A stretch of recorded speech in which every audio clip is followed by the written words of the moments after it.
Alam nyo ba na bago hinold up at sinaksak at naging sanhi ng pagkamatay ng isang movie rider sa Caloocan City ay meron pa siyang naging biktima bago ang movie rider na ito. Ang ibig sabihin po nito mga boss ay bago hinold up, sinaksak at namatay ang pangalawang biktima ng movie rider sa Caloocan ay meron pa pala siyang unang naging biktima. Ayon kay John Rick Olarte Macay, ako po yung unang victim, sinaksak din po ako, pero di ako napuruhan. Nakuha ang motor ko at ang cellphone. Makikita po natin dito mga ma'am sir, yung suspect. At sa mga oras na ito, ay naghahanap na pala siya ng kanyang target. Ayun yung tropa ko parating na to. Tapos pagkababa niyan, sasakay daw yung lalaki. Yan ang nasakay sa kanya pangalawa. Opo. Hindi siya suspect. Siya nga. Makalipas ang ilang minuto na paghihintay, ay nahanap niya na ang kanyang unang mabibiktima.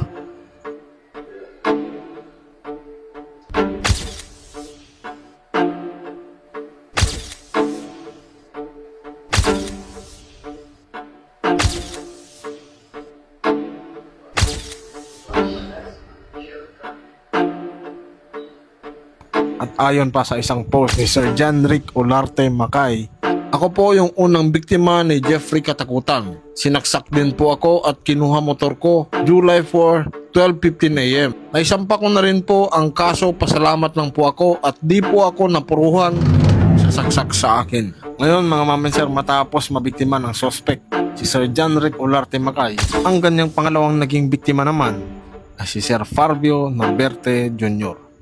Makikita po natin dito ang suspect at ang kanyang pangalawang biktima na pagkatapos may hatid ng biktima ang suspect ay dito na rin niya sinaksak ang kanyang pangalawang biktima.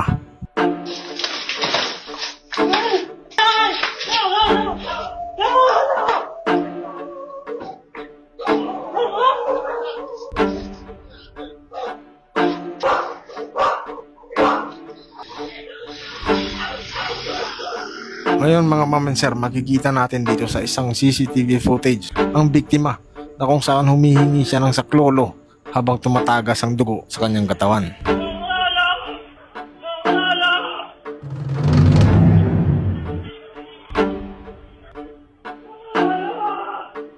Pero sa kasamaang palad ay namatay ang biktima. Ngayon pagkatapos niyang ma-hold up, masaksak at mapatay ang pangalawa niyang biktima, ay humanap na naman siya ng panibago niyang mabibiktima. Habang daladala niya ang NMAX na natangay niya sa pangalawa niyang biktima, ay tumungo ang suspect sa Malabon City. Dahil hindi pa siya nakontento ay naghanap pa siya ulit ng panibago niyang biktima. Ayon sa report ay nakahanap siya ng panibago niyang biktima, isang 21 anyos na Grab rider. Ngayon, inulit niya rin mismo ang ginawa niya dahil sinaksak niya ulit ang panibago niyang biktima. Ngayon, mabuti na lang at itong panghuli niyang biktima ay nakatakas, nakatakbo at nakahingi ng tulong sa mga nakatira sa lugar.